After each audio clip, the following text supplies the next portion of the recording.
Hello and welcome to the Calmcast, a time to feel calm and think clearly. I'm Claire Downham, the Queen of Calm, a transformational life coach. I was a burnt out head teacher who finally made the journey to calm after years of trying, and I want to prevent you from having to do the same. The Calmcast is a series of short explorations, gently guiding you back to your natural state, which is calm and clarity. Just listen like you would listen to music, with an open mind and curiosity. There's nothing else to do. Now let's relax into today's episode. So today I'm inviting an exploration about criticism. And I guess what I'm seeing is, what I'm hoping to explore are three aspects of criticism. So there's our criticism of other people, their criticism of us, and our criticism of ourselves. That's probably the most common one, isn't it? That we tend to criticize ourselves an awful lot. So the first one is our criticism of other people. Now I am known to myself for this. I'm probably known to the other people who I criticize as well for this, but I guess I don't do that much criticizing actually to people's faces. I tend to mutter it away inside my head. And I've seen a lot about this in recent years. And the first thing I've seen is that other people's business is theirs, not mine. And that other people are doing the absolute best that they can with the thinking that looks real to them. That we all are. That we're all doing the best we can with the thinking that looks to be true to us. And that thinking is the thinking that's looked real to us for a long time, and is I suppose a product really of our conditioning that's happened to us over many, many years. If I think somebody else is doing it wrong, life or something in life that they're doing it wrong, then that really is just my opinion. It's not the truth. And if I don't like what somebody else is doing, that's because I don't like what somebody else is doing. It doesn't mean what somebody else is doing is wrong. And the clue is in the feeling, because I don't know if you've noticed, if you do any criticism of other people, that it feels pretty horrible. And I used to really think that it felt horrible because of the other person's behaviour, that I was feeling their behaviour. That's what was causing me to feel uncomfortable. But now I see this so differently, that I am feeling my thinking about those people. I am feeling my critical thinking. I'm not feeling them, their behaviour. It just doesn't work that way.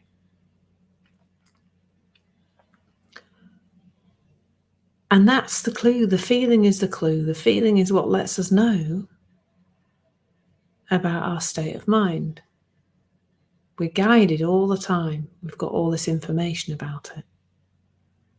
The feeling is the information. The feeling is the warning signal, letting us know that we have critical thinking.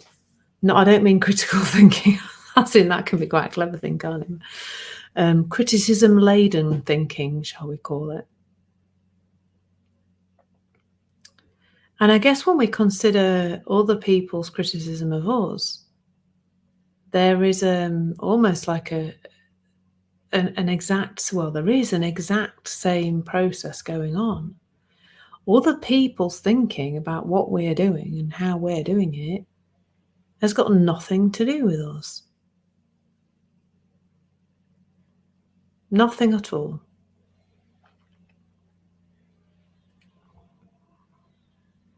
It's to do with their thinking. It's to do with how they see life.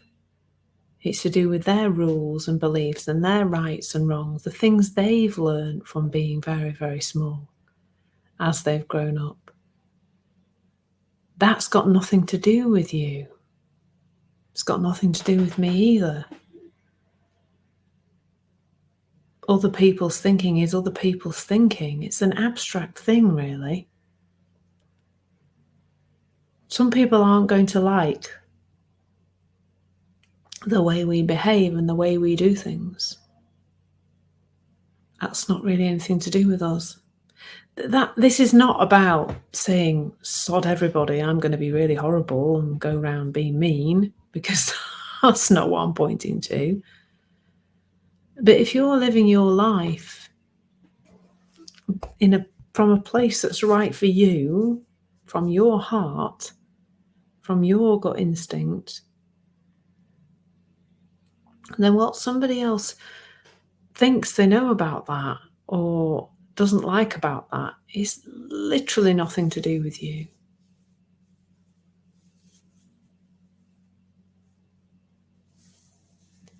That's our wisdom is telling us what to do and where to look and what to do next. That's not really anybody else's business. And the thing to know as well about when we receive criticism from somebody else and it feels awful, that's our thinking about their criticism. It's again, there's a line we can draw between us and them in terms of thinking. The connection is so much deeper than that between us and other human beings. But that connection between our thinking doesn't really exist like that. And that can be really helpful to know. So it might be that somebody says something critical to you and you feel awful. And you might want to retaliate. Anybody ever want to retaliate? I never want to do that, she lied. But maybe it's worth waiting from the place of knowing that that's an indication that your thinking's off. Now, when you're feeling a little quieter, it still might make sense to say, excuse me, I don't really like the way you spoke to me. I prefer you didn't try to tell me what to do. I don't appreciate you. You might say something calm about preferring not to be criticised and let somebody know that you're happy with your decisions and so you're going to follow your path. But it often, it usually doesn't go well when we come from an angry place. And the third most juicy form of criticism is that of ourselves, isn't it? And this is the comical thing, because this is like, it's like there's an us doing something, which is our thinking, and then there's an us criticising internally, probably. Although sometimes we talk about ourselves like that to other people, don't we? So there's an us acting, that's thinking, an us criticising, that's thinking, and then perhaps an us not liking that we're criticising us. I mean, it's all the same thinking. That's why it's called self-criticism, because it's the same self. It's ourselves criticising ourselves. It's ridiculous, actually, when you think about it like that, isn't it? That I feel like there's something to say that I can't quite grasp in the air, but that criticism of ourselves is the same thinking that made the decision to do the thing in the first place. So it really is like, it really is ridiculous when you think about it like that. We are living in this thought-created reality, and the thought to do something, and the thought a little bit later on that wasn't the right thing to do, so then the self-criticism, is all just part of the same thing that's flowing through it, and none of it's true. It may be that the thought to do the thing you did that then became the source of the criticism wasn't helpful, but neither is the criticism. And actually, without self-criticism, there is a space for self-correction. Oh, that's a nice little ditty, isn't it? Without self-criticism, there is a space for self-correction. And I don't mean correction wagging your finger. I mean taking corrective action. If what you have done has ended up with something not being quite right, or not feeling okay, or not looking like it's going to pan out very well, then without all that criticism, there is space for us to think, oh, how can I tidy up this mess? How can I make this better? It might just be to apologize to somebody, or to make amends, or to do something practically in the world to sort out the accident or the mess that's occurred. But criticism doesn't really help us to do that. I know we think it does. I know we think the harsh line is the thing, wagging the finger and telling ourselves off that's going to help us change. It really doesn't work that way. So there's lots and lots to be seen. I feel like I could have a whole conversation or 10 about criticism. So there's still a lot to be seen about that. So just be curious about where criticism is coming up in your life. Thank you so much for listening. There's nothing to do now but bring some awareness to how this is working out in your life.